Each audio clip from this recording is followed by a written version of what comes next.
La semana pasada, vamos a decir nada más rápidamente, concluimos con nuestro segmento dedicado a examinar la gracia del dominio propio y su importancia en la crianza de nuestros hijos. A partir de esta hora estaremos tratando con otras virtudes que cada padre debe esforzarse en lo personal por desarrollar en la vida de sus hijos. Es por eso que durante algunas semanas nos dedicaremos a estudiar una serie de cualidades que distinguen de manera hermosa a todos los que han sido ejercitados en la vida de piedad. Y por una de estas primeras cualidades que vamos a tratar y que deseamos ver desarrolladas en nuestros hijos, nos referimos a una vida de pureza sexual. Una vida de pureza sexual. Es por esto que el título de nuestro mensaje para esta hora lleva por nombre Guardando a nuestros hijos en los caminos de la pureza sexual. Una de las áreas donde la gran mayoría de padres guarda silencio para con sus hijos o se siente muy incómodo de hablar es precisamente esta área, mis hermanos. La gran mayoría de buenos padres están muy dispuestos a hablar con sus hijos cualquier tema que sea, cualquier cosa, pero lo que respecta a este asunto, esa misma mayoría preferiría hacer lo que tenga que hacer con tal de evitar hablar de este tema. Pero sea como sea, mis hermanos, este aspecto de la sexualidad en nuestros hijos es un tema que no debemos evitar y que mucho menos debemos subestimar. Porque ignorarlo, en algún punto de la vida de nuestros hijos, una mala comprensión de su sexualidad, de sus deseos corporales, puede llegar a ser la causante de un gran dolor en su vida o en su futuro matrimonio. Una de las razones más poderosas por la que alguno de nuestros hijos a muy temprana edad arruine el resto de su vida. Así que, ¿qué debemos hacer, hermanos? Lo primero que debemos hacer es ayudarles a que ellos puedan ver su cuerpo a la luz de las Escrituras. Ellos necesitan entender que no solo son mayordomos de sus cosas materiales, como lo vimos la semana pasada, sino que especialmente serán mayordomos de su propio cuerpo.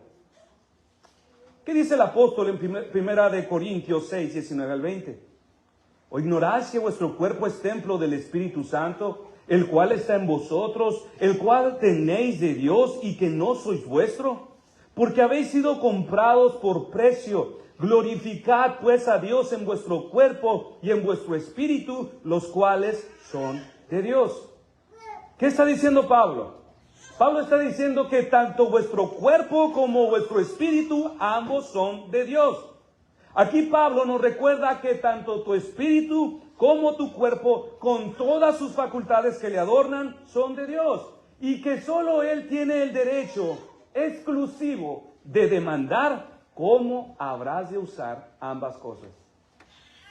En Romanos 6, versos del 12 al 13, Pablo nuevamente instruyendo a la iglesia dice: No reine pues el pecado en vuestro cuerpo mortal, de modo que lo obedezcáis en sus concupiscencias.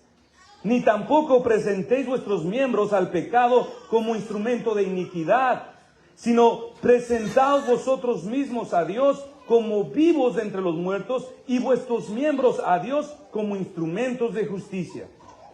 Nuevamente Pablo, mis hermanos, nos recuerda que si hay un amo sobre nosotros, ese no es nuestro cuerpo, no son sus deseos. Nos recuerda que si hay un amo sobre nuestro cuerpo, ese está en los cielos.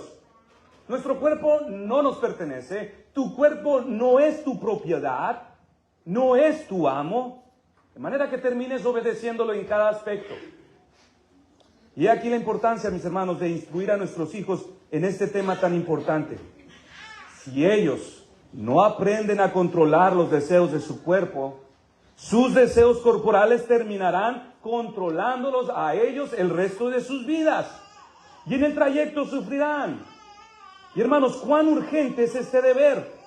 Pues no sé, papá, mamá, si te has dado cuenta, pero a tu hijo, a tu hija, le ha tocado nacer en un mundo hipersexualizado.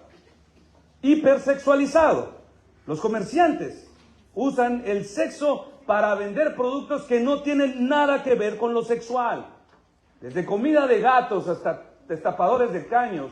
Ellos necesariamente necesitan expresar de alguna u otra forma el sexo.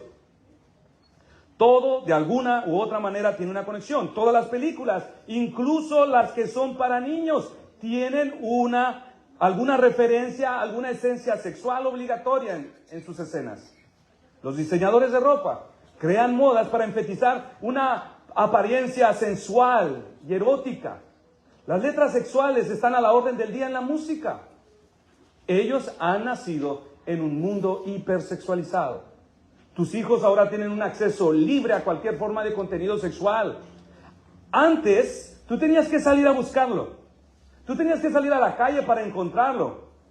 Pero ellos ahora, con tan solo un clic, mis hermanos, pueden abrir la puerta de su recámara a degenerados, pervertidos sexuales sobre su cama. Una madre frente al consejero de su iglesia lloraba totalmente devastada y entre sollozas y desoladas palabras llenas de culpabilidad le contó: mi esposo y yo encontramos en la computadora de nuestro hijo algunos enlaces de sitios pornográficos en la internet. Y a la pregunta de su consejero: ¿y cómo te ha hecho sentir este descubrimiento?, ella respondió: eso es horrible.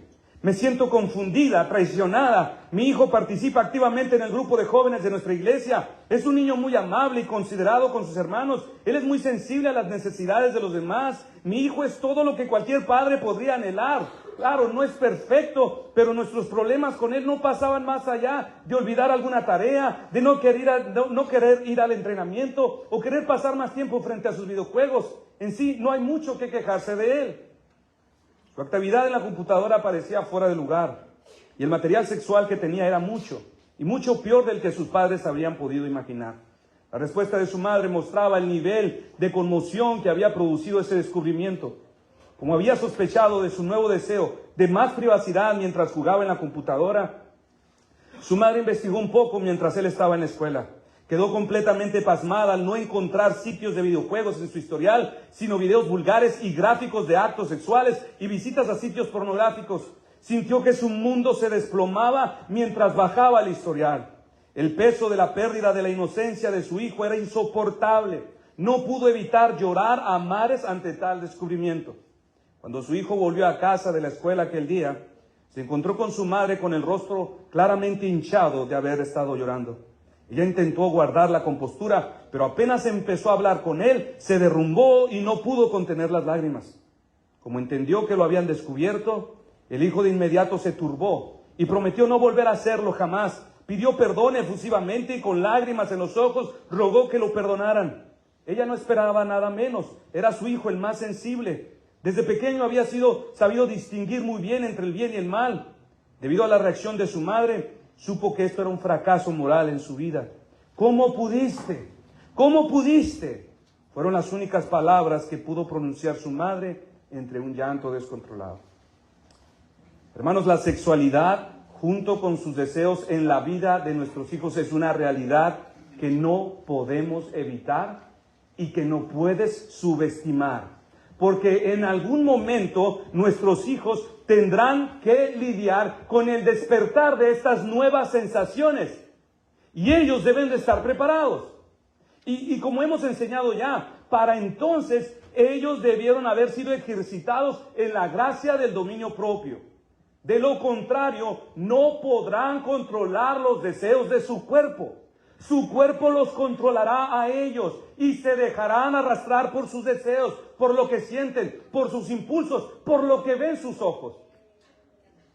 Así que, hermanos, es de vital importancia que como padres estemos entrenando a nuestros hijos en la gracia del dominio propio como hemos aprendido, para que cuando llegue su adolescencia puedan estar mejor preparados para hacer frente a sí mismos. Ahora bien, dado que estaremos abordando un tema sensible como es la sexualidad de nuestros hijos, un tema del cual no quisiéramos hablar, sería muy bueno partir desde una premisa balanceada. Porque por lo general, cuando queremos hablar acerca de la sexualidad, naturalmente corremos a dos extremos. Extremos que debemos evitar si queremos ayudarles. El primero de ellos es ese sentido pudoroso de recato purista. Y el otro extremo es esa filosofía hedonista y sensual de la cultura permisiva de nuestro tiempo. El primer extremo, el recato purista, consiste en querer sobrevalorizar la pureza sexual y la castidad al punto de atribuirle honores salvíficos. O sea, entre más puro sexualmente te permanezcas, lo más salvo que eres, lo más limpio. El hedonismo sensual y permisivo es totalmente lo contrario al primer extremo, pues este propone que el placer es el fin supremo de la vida humana, que el fin principal del hombre es alcanzar una vida de supremo placer. Ambos extremos emanan de la misma raíz. El primero propone que la sexualidad en el ser humano no es otra cosa más que un apetito animal y por lo tanto es feo, es sucio, es cochino, es desagradable. Mientras que la mentalidad hedonista y permisiva de nuestra época parte de la misma premisa, que dado que somos animales, pensantes, pero animales, no hay nada de malo en satisfacer todos nuestros apetitos sexuales. El primer extremo no quiere hablar de este tema. El segundo extremo no sabe hablar de otra cosa que no sea de sexo. Así que ambos extremos debemos evitar, debemos mantenernos al centro. Todo padre debe mantenerse alejado de estos dos extremos, si en verdad quiere implantar en la conciencia, en el corazón de su hijo o de su hija, principios de verdadera pureza sexual. Así que, ¿por dónde empezamos? ¿Cuáles son los principios escriturales que debemos considerar para que ellos puedan ser guardados en los caminos de pureza sexual? Para lograr esto, mis hermanos, abordaremos solamente dos principios de la palabra. Dos principios que debemos traspasar a las conciencias de nuestros hijos para su máximo bien. Consideremos pues el primer principio fundamental que debemos fortalecer en las conciencias de nuestros hijos. El primer principio es que el cumplimiento de la unión y el amor sexual debe darse solamente y exclusivamente dentro de los parámetros del matrimonio.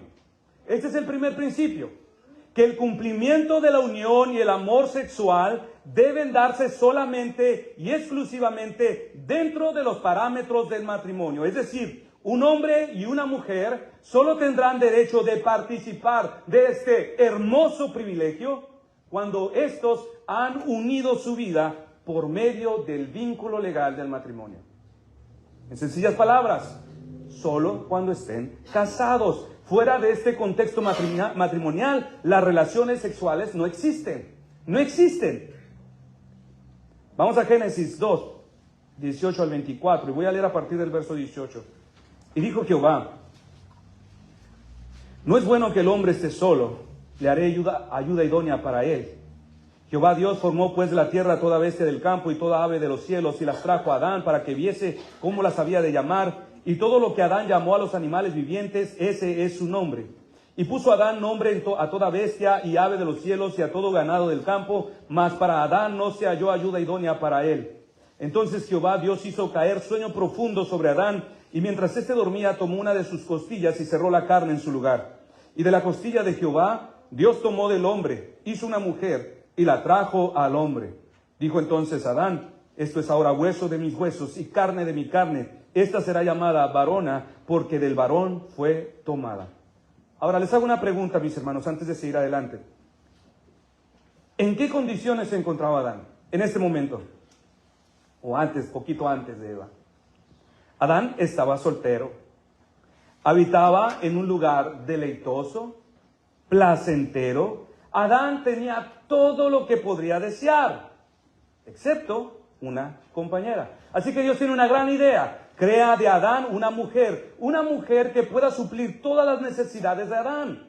Necesidades emocionales, sociales, afectivas, etcétera, etcétera. ¿Y qué dice el verso 23? ¿Qué dice Adán en el verso 23?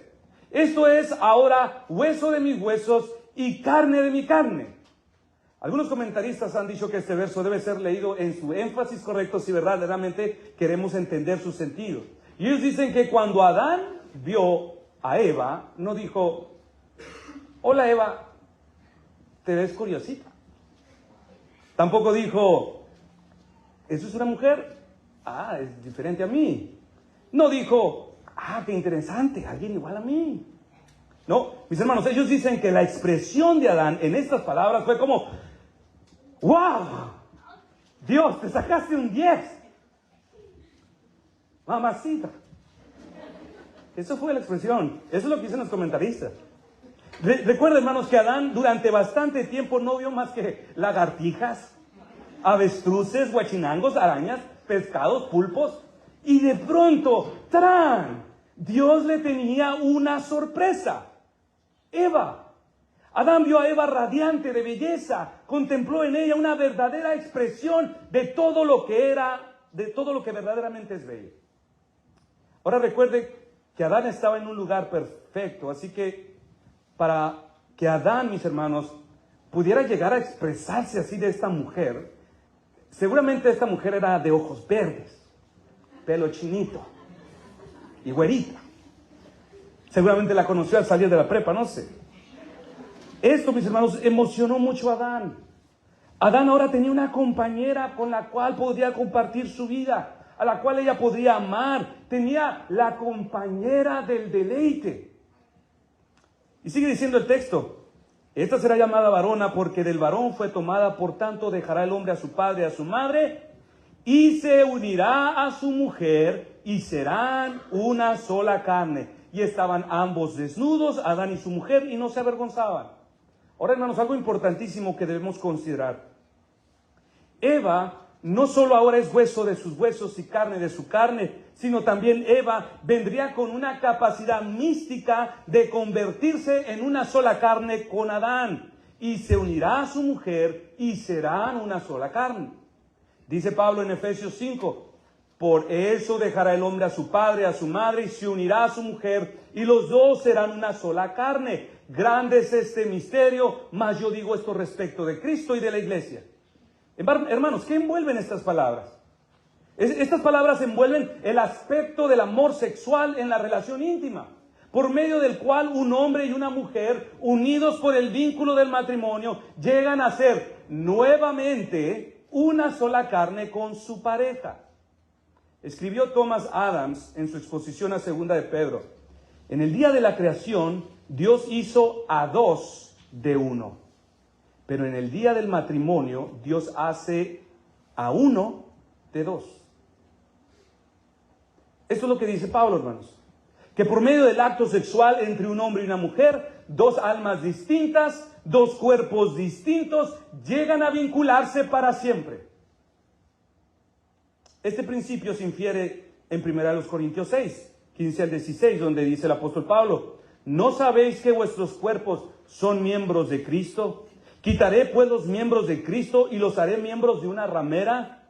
De ningún modo. ¿O no sabéis que el que se une con una ramera es un cuerpo con ella? Porque dice, los dos serán una sola carne.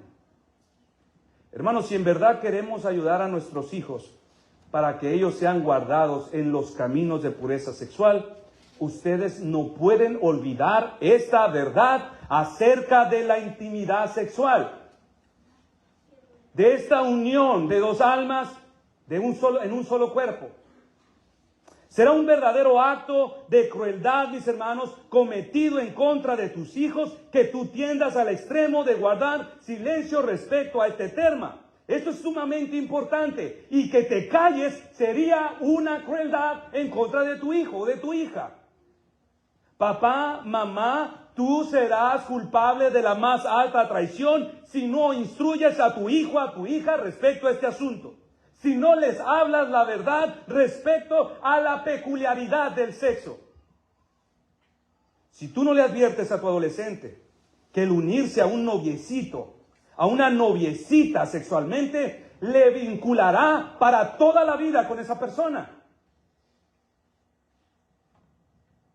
El sexo fuera del matrimonio no es peligroso solo cuando puede quedar embarazada. Un embarazo no deseado. Es mucho más que eso, jóvenes. Porque por medio de este acto, dos personas se vinculan para siempre. Esta es la seriedad del asunto, mis hermanos. Jóvenes. ¿Y qué más nos dice este texto de Génesis? Que un hombre debe ser una sola carne, ¿con quién? Con su mujer. Aquí no dice, por tanto dejará el hombre a su padre y a su madre y se unirá a su novia, a su novio. Eso no dice. Tampoco dice, por tanto dejará el hombre a su padre y a su madre y se unirá a sus mujeres. Y lo mismo es para la mujer. Se unirá a su hombre, a su esposo, no a su novio, no a su amigo. Ahora es importante preguntarnos, hermanos, ¿y qué es lo que faculta al hombre y a la mujer de poder participar de este tipo de unión corporal? Lo hemos dicho ya, el matrimonio. El cumplimiento del amor sexual debe darse solamente y exclusivamente dentro de los parámetros del matrimonio. Jóvenes, este tema no se escucha más en absoluto. No lo escuchas en la tele, no lo leerás en tus libros de texto y posiblemente ni siquiera lo escuches en la boca de tus padres.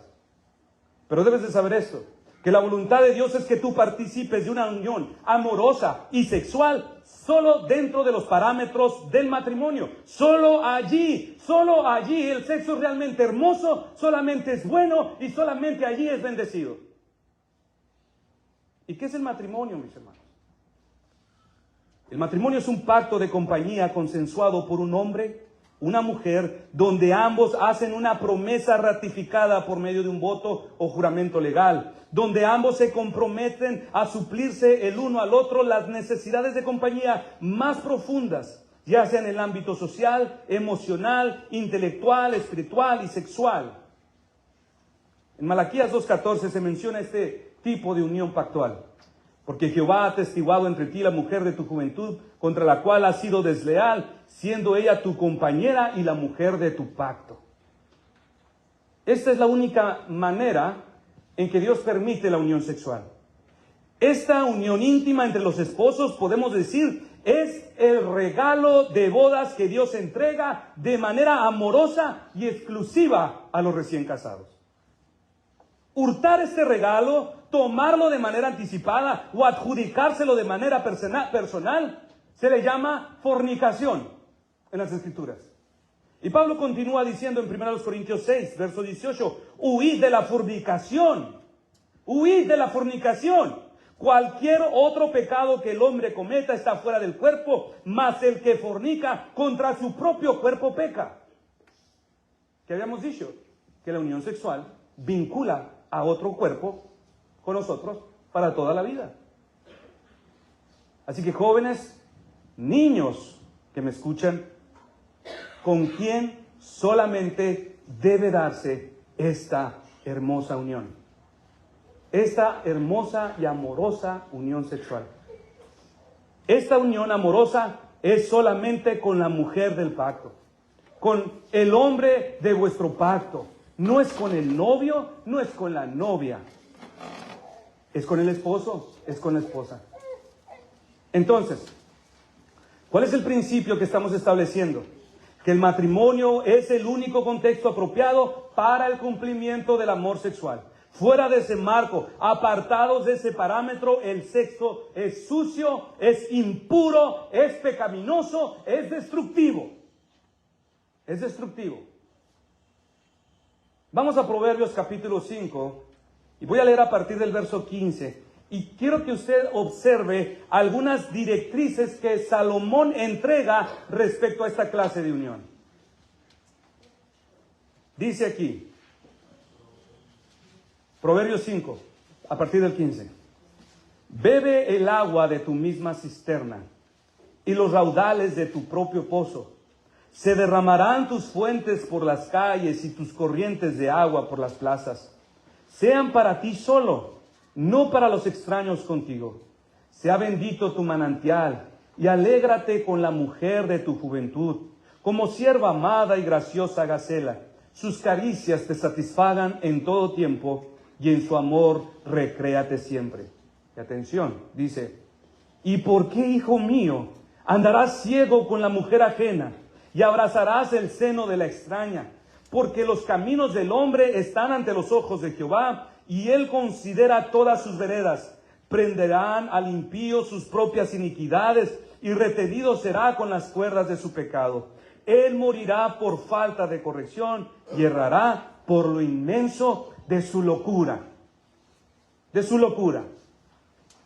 Aquí vemos nuevamente, hermanos, hermanas, a Salomón instruyendo ¿a quién? A su hijo. Y como se espera de cada buen padre, de cada buena madre, Salomón no rehuía a hablarle a su hijo de este asunto. Salomón aquí es un buen ejemplo para todos nosotros, un buen ejemplo que deberíamos imitar, pues vemos su responsabilidad en acción y el modelo de padre que todos deberíamos convertirnos frente a nuestros hijos. ¿Y qué es lo que aconseja Salomón a su hijo? Salomón dice a su hijo: hijo mío, es una locura tratar de cumplir cualquier tipo de amor sexual fuera del matrimonio. ¿Por qué habrías de caminar por otra senda? Hijo mío, ten una sola esposa, bebe un solo manantial y sean tus hijos solo tuyos. ¿Por qué habrías de tener una mujer y luego otra mujer extraña, manteniendo hijos de extraños? Esto es una locura. ¿Por qué habría de permitir que hombres extraños se ocupen de tus hijos? Eso es lo que está diciendo. Esto es una locura. No, mantente con la mujer de tu juventud y que sus caricias te satisfagan en todo tiempo y en su amor recréate siempre. Salomón, como un buen padre, mis hermanos, se enfrenta a este tema con responsabilidad y con claridad. Salomón le hace ver a su hijo todas las posibilidades en cómo podría complicarse la vida de manera innecesaria. No, hijo, él está diciendo, no. Vivir así, entiende, es una locura. No hay forma, no le ves forma. Por esto, sin más ni menos, la instrucción bíblica es que para poder participar de esta unión, el hombre debe ser capaz de dejar a sus padres, es decir, cuando haya alcanzado la capacidad de no depender más de ellos, para poder unirse a su mujer en el contexto de este pacto de compañía. Y solo hasta entonces, solo así podrá llegar a ser una sola carne con su esposa. Con todas las implicaciones, hermanos, hermanas, que esta frase signifique. Y no solo en el plano de lo espiritual, sino también de lo físico. Pero donde este pacto no ha sido hecho, jóvenes, jovencitas, aquí no hay derecho, aquí no hay bendición de Dios, aquí no hay permiso. Solo hay destrucción y pecado sobre pecado sobre pecado. La vida se vuelve muy complicada. O como dice Salomón, se vuelve una locura. Y ustedes lo pueden ver, hermanos. La experiencia les puede atestiguar contra esto. Es una locura. Bien, nos preguntábamos al principio, ¿cuáles son los principios escriturales que debemos enseñar a nuestros hijos para que puedan ser guardados en los caminos de pureza sexual? Hemos dicho que el primero de ellos es que el cumplimiento del amor sexual solo puede darse dentro de los parámetros del matrimonio. Este fue nuestro primer principio. El segundo principio fundamental que debemos fortalecer en las conciencias de nuestros hijos consiste en lo siguiente: que la hermosura de la unión sexual entre un hombre y una mujer se sostiene solo sobre la exclusividad, pureza y santidad de este acto. Repito, que la hermosura de la unión sexual entre un hombre y una mujer se sostiene sobre la exclusividad, pureza y santidad de este acto. Hay quienes perversamente enseñan que para poder disfrutar al máximo la sexualidad con tu pareja actual, antes debiste haber tenido o adquirido cierta experiencia sexual con muchas parejas. Jóvenes, esto es mentira. Esto es una aberrante mentira. La palabra de Dios nos dice que la única manera de poder llegar a disfrutar plenamente de tu sexualidad es con una sola mujer, es con un solo hombre. Punto. Nos instruye que no es la experiencia de muchas parejas pasadas lo que traerá verdadera satisfacción a la relación presente, sino la inocencia y pureza de una sola y una exclusiva relación. Eso es lo que dice la palabra de Dios. Hebreos 13:4 dice: honroso sea en todos el matrimonio y el lecho sin mancilla. Pero a los fornicarios y a los adúlteros los juzgará Dios. ¿Qué es lo que prueba este texto, mis hermanos? Que la intimidad sexual en el matrimonio debe darse en un contexto de pureza, santidad y castidad, apartada de experiencias pasadas. Así que, padre, no solo debes de enseñar a tus hijos que el amor sexual se debe de dar dentro de los parámetros del matrimonio, sino que también debes hacer todo lo posible para que tus hijos lleguen a ese encuentro limpios, puros, castos, sin experiencias pasadas. Que tu hijo o que tu hija no se encuentre ante el altar del pacto matrimonial como un fornicario, como una fornicaria. Tu tarea no es que tus hijos se casen porque la niña ya salió embarazada o porque ya quieres que salga de casa. Tu tarea, mis hermanos, es que ellos lleguen a ese día limpios, puros, castos. Y para lograr esto, antes debes de tomar muchas decisiones sabias, papá, mamá. Y quizás también decisiones radicales. Pero sobre todo, deberás ejercer dominio propio. Es decir, deberás actuar por principios bíblicos y no por emociones. Deberás actuar por principios bíblicos y no por lo que te diga tu lógica o tu experiencia. No bajo afectos paternales, sino actuar por principios bíblicos. Y quizás te tendrás que oponer rotundamente a noviazgos prematuros en tus hijos. Quizás esa sea una medida. Aún así tu hijo o tu hija te diga llorando que te odia, tú debes actuar por principios bíblicos y no por sentimientos. Quizás tendrás que intervenir en una relación ilícita que irremediablemente le orillará a mancillar su lecho prematuramente. Tú debes de actuar por principios bíblicos. Quizás tendrás que sacar el televisor de su recámara, la computadora, tal vez alejarlo de ciertas amistades o buscar mejores opciones de escuela pública. Quizás tendrás que postergar el día que ellos puedan portar su propio celular, aun cuando intente hacerte sentir que eres el padre más anticuado que jamás haya conocido. Hermano, hermana, que no te importe. Tú tienes una meta bíblica para su vida. De hacer caso omiso, tu hijo y tu hija serán juzgados. Tu hijo por haber pecado de manera directa y tú compartirás una cuota de su culpa. Porque callaste. Porque no hiciste nada para estorbarles. No subestimes la sexualidad en tus hijos. Nunca pienses, no, mi hijo no. Nunca lo digas. Le platicaba a unas hermanas, o hermanos también. Yo recuerdo a mis vecinos, cuando era un adolescente, los oía decir, yo meto las manos al fuego por el Toño. Que ni sepan, decía yo. Pregúntele a mi tía Beatriz, por ahí anda.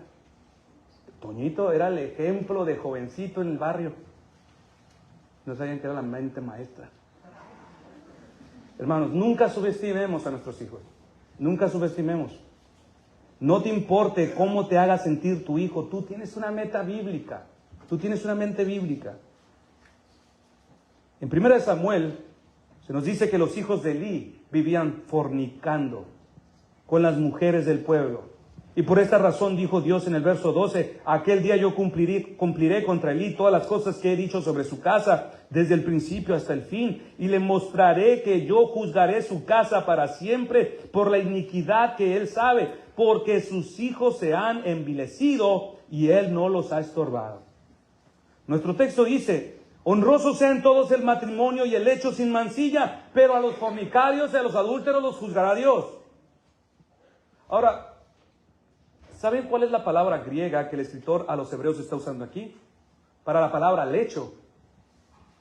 La palabra lecho que usa el apóstol no es cama ni habitación, sino que aquí el escritor está usando la palabra coitar, de donde nosotros tomamos nuestra palabra coito. Él está diciendo, honrosos sean todos el matrimonio y el coito sin contaminación, sea el coito sin mancilla, sin mancha. Otro de los vocablos que se discuten de esta palabra mancilla en su original, se piensa que se deriva también de un elemento inflamable. Así que en cierto sentido, hermanos, está diciendo, sea vuestra unión sexual hallada sin nada que pueda provocar un incendio en el matrimonio hasta destruirlo. ¿Y qué es lo que puede incendiar un matrimonio en la intimidad de la habitación, hermanos, hasta destruirlo? fornicación, sexo antes de la esposa o del esposo, adulterio con otra persona que no sea aparte del cónyuge. Eso puede destruir un matrimonio. Sea vuestro lecho sin nada que lo encienda, es lo que está diciendo nuestro escritor. Jóvenes, si quieren llevar la fiesta en paz en su futuro matrimonio, si quieren disfrutar de dulces años de matrimonio, si no quieren darle oportunidad a que Satanás pueda escarbar hasta hallar algo en el pasado, algo que pudiera encender tu matrimonio hasta destruirlo, más vale que tu lecho sea guardado sin mancilla, sea preservado, y no solo en el matrimonio, jóvenes, sino desde la juventud, desde tu soltería. Jóvenes, esto es algo importantísimo. Dios nos dice a todos, ¿quieres realmente disfrutar a tu esposa? ¿Quieres verdaderamente disfrutar de tu esposo? ¿Quieres añadir días de verdadero romance, amor y deleite con tu pareja? ¿Quieres que vuestra relación sea como un poema viviente? Atiende a mi consejo. Eso es lo que está diciendo la palabra de Dios a los jóvenes. Atiende a mi consejo. Sea hallado nuestro lecho sin mancilla, que nuestra unión sexual sea honorable y sin mancha a los ojos de tu esposo y de tu esposa. Dios tiene un plan para nuestro matrimonio, hermanos, y este plan es el plan más dulce, más hermoso, bueno para ambos. Ahora, para revelarnos algo de este bello plan de Dios para el matrimonio, es interesante observar que Dios dedicó todo un libro de la Escritura para mostrarnos cómo lucen los deleites del matrimonio y de la dulzura del romance entre los esposos. ¿A qué libro me refiero, hermanos? Al libro de Cantares. Vamos a ir allí por un momento y quiero que notemos lo que esta mujer es a los ojos de su marido y cómo este marido romántico le habla a su esposa. Cantares capítulo 4. Voy a leer a partir del verso 7. Cantares capítulo 4, a partir del versículo 7. Toda tú eres hermosa, amiga mía, y en ti no hay mancha. Ven conmigo desde el Líbano, oh esposa mía. Ven conmigo desde el Líbano. Mira desde la cumbre de Amana, desde la cumbre de Senir y de Hermón, desde las guaridas de los leones, desde los montes de los leopardos. Prendiste mi corazón, hermana, esposa mía. Has apresado mi corazón con uno de tus ojos, con una gargantilla de tu cuello. Cuán hermosos son tus amores, hermana, esposa mía. Cuánto mejores que el vino tus amores y el olor de tus ungüentos que todas las especias aromáticas. Como panal de miel destilan tus labios, oh esposa. Miel y leche hay debajo de tu lengua. Y el olor de tus vestidos como el olor del Líbano. Huerto cerrado eres, hermana mía, esposa mía. Fuente cerrada, fuente sellada. ¿Qué dice Salomón? Esposa mía. Obviamente, mis hermanos, no era su amiga, ni era su novia a quien él hablaba. Era su esposa. Ven conmigo desde el Líbano, oh esposa mía. Este lenguaje romántico, hermanos, pasional, solo es aprobado en el contexto del matrimonio. No sé si usted sepa, pero hoy en día a las parejitas les encanta celebrar y decorar con velas, pétalos de rosa, copas de cristal, música de jazz, su primer mes de novios. Y ahí están, velas, postrecito, una comida, y vamos a celebrar nuestro primer mes de novios. No, esto no está bien. Esta forma de romance, de pasión, erótica, Dios dice que es solo para los esposos. Cuidado, jovencitas. Cuidado, padres, que ustedes permitan estas cosas. Salomón aquí le habla a su esposa, no a su novia. Este es el lenguaje que Dios dice, así debe de hablar un esposo a su esposa. Y así es como Dios espera que sea preservada la dulzura entre las partes, especialmente del marido para con su esposa. Aquí el Dios creador y diseñador de la mujer instruye a los esposos en cómo una mujer debe de ser tratada. Pero usted me dice, yo pensé que eso era una alegoría entre Cristo y su iglesia. No, mis hermanos. Este libro Dios lo puso en la Escritura para enseñarles a algunos hombres desabridos cómo deben amar y cómo deben hablarle a una mujer. pero no a cualquier mujer, a su esposa. Es para esto, mis hermanos, que Dios puso este libro aquí, para que veamos que así debe de lucir el amor de un hombre por su mujer, no por una mujer cualquiera, por la suya, por aquella que él ha hecho un pacto de compañía. Ahora, si siguiéramos leyendo más porciones de este libro, tal vez se ruborice, pero lo que encontraremos aquí, mis hermanos, en cada una de sus páginas, es a un marido que ama a su mujer, que aún experimenta esas sensaciones pasionales al verla maquillándose al espejo, que aún le place verla con sus labios rojos y provoca emociones en su corazón, que aún contempla a su mujer con una mirada, ¿cómo la podemos decir?, entusiasta, cuando ella está distraída, quizás buscando un zapato debajo del sillón, que aún siente maripositas cuando le invita a cenar. Más adelante en el capítulo 7 dice: cuán hermosos son tus pies en las sandalias. Oh hija de príncipe, los contornos de tus muslos son como joyas, obra de mano de excelente maestro. Tu ombligo como una taza redonda que no le falta bebida. Tu vientre como montón de trigo cercado de lirios. Tus dos pechos como gemelos de gacela. Tu cuello como torre de marfil. Tus ojos como los estanques de Esbón junto a la puerta de Badradbín. Tu nariz como la torre del Líbano que mira hacia Damasco. Tu cabeza encima de ti como el Carmelo y el cabello de tu cabeza como la púrpura del rey suspendida en los corredores. ¡Qué hermosa eres! Y cuán suave, oh amor deleitoso. Yo no sé si usted quiere que su esposa le hablen así, pero al menos en el contexto oriental, mis hermanos, este era un piropo. Esta es la manera como el esposo piropeaba a su esposa. Quizás en nuestro contexto actual, demográfico actual, sería como decir a nuestras esposas: oh amada mía, cuán hermosos son tus pies dentro de tus Crocs. Cuán bello tu cabello, cual chamizos del desierto de San Luis. Tus brazos esbeltos y suaves como ramas de mezquite. Tus labios rojos y tan dulces como los guamúchiles maduros. Tus aromas más intensos que los de la Plaza Chulavista. Tu cuello más negro que el... No, esto ya.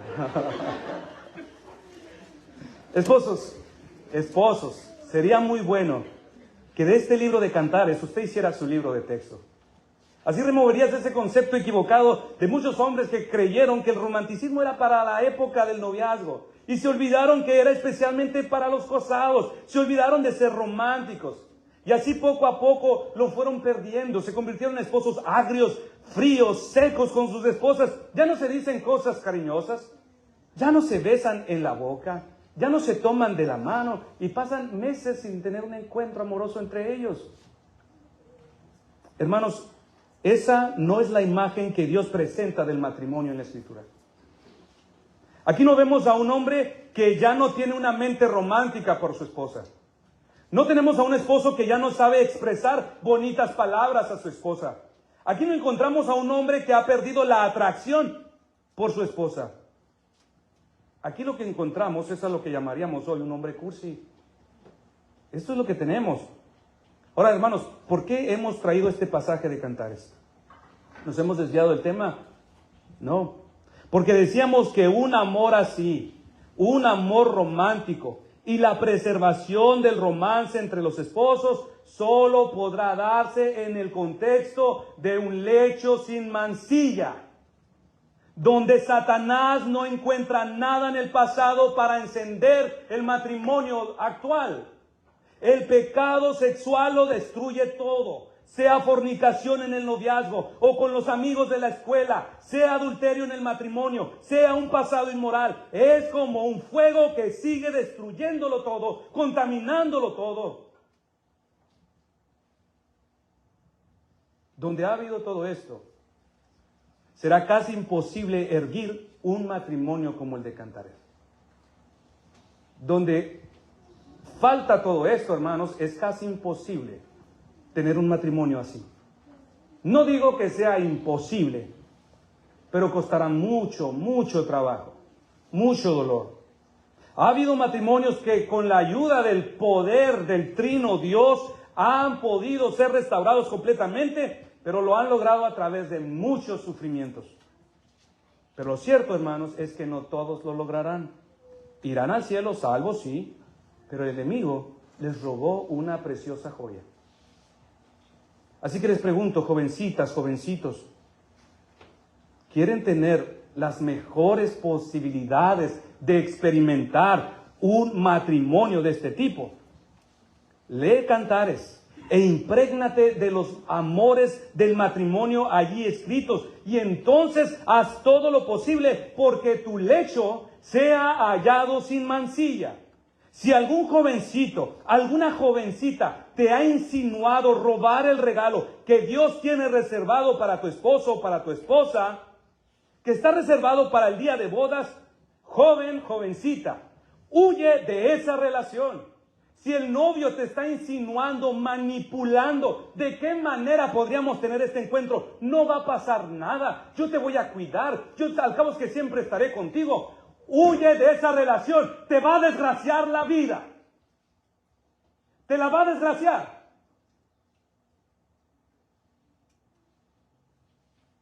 Esposos, ¿quieren que su matrimonio tenga las mejores oportunidades para llegar a convertirse en un matrimonio así? Sea vuestro lecho hallado sin mancilla. Este es el estándar. Este es el modelo que Dios espera de todos nosotros, y para lograr esto debemos ver el encuentro de la unión sexual entre un hombre y una mujer como lo más sagrado, como algo honroso. Esta es una unión santa, venerable, algo que merece nuestro más alto respeto. En simples palabras, este momento debe de ser reservado para convertirse en algo hermoso, que sea un recuerdo hermoso que acompañará al esposo y a la esposa. Y padres, ustedes tienen una enorme responsabilidad de que así sea. Por eso, papá, mamá, tú debes hablar con tus hijos de estas cosas. El sexo no es sucio. El sexo es hermoso dentro de los parámetros que Dios establece. Y trae beneficios dulces al esposo y a la esposa que deciden unirse de la manera que Dios ha propuesto. No hablar al respecto o creer que es un tema sucio que no se debe tocar es pensar a un nivel muy pagano. Por eso usted debe de remover su ignorancia respecto a este tema para poder ayudar a sus hijos, para poder ayudar a sus hijas. El mundo no está guardando silencio al respecto. Y sus hijos ya están siendo formados por sus mentiras. La música está hipersexualizada. Los comerciales, las caricaturas, la moda, la ropa, todo de alguna forma tiene una aseveración a lo sexual. Y tenemos que hablar. Tienes que hablar, papá, mamá. Porque ¿sabes lo que va a pasar si callas? ¿Sabes lo que pasará si rehusas instruir a tu hija? Les van a desgraciar la vida. Les van a desgraciar la vida a nuestras hijas. Les van a desgraciar la vida a nuestros hijos. Sus noviecitos les desgraciarán su vida. O ellos pueden desgraciarle la vida a otras personas. O ellos terminarán desgraciándose su vida a sí mismos. Todo porque papá pensaba que hablar del sexo era feo, que era un tema cochino. Hermano, callar el consejo de Dios respecto a este tema no te hará más santo, no te hará un mejor padre, no te hará puro, así como creen los católicos. Te reduce al mismo nivel de un padre pagano, porque ese no es el plan de Dios para la vida sexual de tus hijos, y tú debes de hablar. Su plan es bueno, su plan es hermoso para los esposos. Por esto tú debes instruirles. Este es el consejo de Dios. Esto es lo que Dios ha diseñado. Tú debes hablar de esto. Ahora, hermanos, yo sé que he tocado algunas heridas sensibles del pasado. Pero hermanas, mi intención no es lastimarles, sino que sean movidos por causa de tu dolor, por causa de tus pecados, a que tus hijos no repitan tus errores. Que ellos ahora puedan ser guardados diligentemente en los caminos de pureza sexual por un padre, por una madre que fue un necio en su juventud, sí, pero que ahora, gracias a la cruz, ve con luz, ve con claridad lo que antes en su ceguera no pudo ver. Ahora quiero hablarte a ti, jovencita, esposa, mamá, a los grandes. Quiero hablarle a usted con el mismo corazón amoroso de Cristo en mi boca. Como quien te habla diciendo en segunda de los Corintios 2:17. De modo que si tú estás en mí, nueva criatura eres. Las cosas viejas pasaron. He aquí todas son hechas nuevas. Las cosas viejas pasaron. He aquí todas son hechas nuevas. Hermanas, hermanos, por la cruz, por la sola cruz. Ese pasado que Satanás destierra, has quedado en el olvido. Un matrimonio nuevo, sin condenación, sin culpas, limpio a los ojos de Dios, conforme al diseño de Dios, es posible para todos los que están en Cristo. Es posible para todos los que están en Él. Si tú has creído, si tú verdaderamente te has arrepentido de tus pecados, lo repito, solo es por causa de la cruz de Cristo que puedes mirar a tu esposo, puedes mirar a tu esposa a los ojos y decirles: sé que te he fallado a ti y le he fallado a Dios. Estoy profundamente avergonzado por mi vida pasada. Odio lo que hice, odio el dolor que te he causado, odio la honra que llevé al Señor. Me aparto de ese pecado y de las fuerzas que me orillaron a Él. Lo renuncio y me encomiendo a mi Señor Jesucristo, mi Señor y Redentor, quien me perdonó y me lavó con su sangre. No despreciaré su sacrificio, no tendré en poco su sangre con la que me compró, y en el poder de su espíritu que me dio, resuelvo honrarte con los días que me quedan de vida. Prometo nunca traicionarte, esposa mía, prometo nunca traicionarte, esposo mío. Hoy te ofrezco mi alma, mi cuerpo perdonado, limpiado y redimido por Cristo, para entregarme y deleitarme solamente en ti, esposa mía, esposo mío. Si tú estás en Cristo, tú puedes hablar hoy así. Hermanos, en esta vida siempre habrá cicatrices y recuerdos del pasado, pero Dios, que es rico en su misericordia, a su tiempo y en su sabiduría, estas cicatrices del pecado serán el emblema de su gracia, de su cruz, y el instrumento útil para alejar a los tuyos de ese mismo pecado, para que con mayor vehemencia enseñes a tus hijos los caminos dulces de la pureza. A su nombre sea la gloria. Oremos. Padre Dios, gracias te damos, Señor, por tu palabra. Gracias porque tú eres bueno, perdonador. Tu sangre, Señor, nos limpia. Ahora, Dios, nosotros queremos tomar tu palabra, Señor, llevarla en nuestro corazón, que forje, Señor, nuestras convicciones y podamos guiar a nuestros hijos, Señor, en los caminos de pureza sexual. Señor, este es un tema delicado, sensible, en el cual constantemente tomamos una postura de no hablar. Dios, líbranos de hacer esto. Queremos que nuestras hijas sean felices, queremos que nuestros hijos experimenten los planes buenos, Señor, que tú has trazado para el hombre, para la mujer. A tu nombre, Señor, sea la gloria. Amén.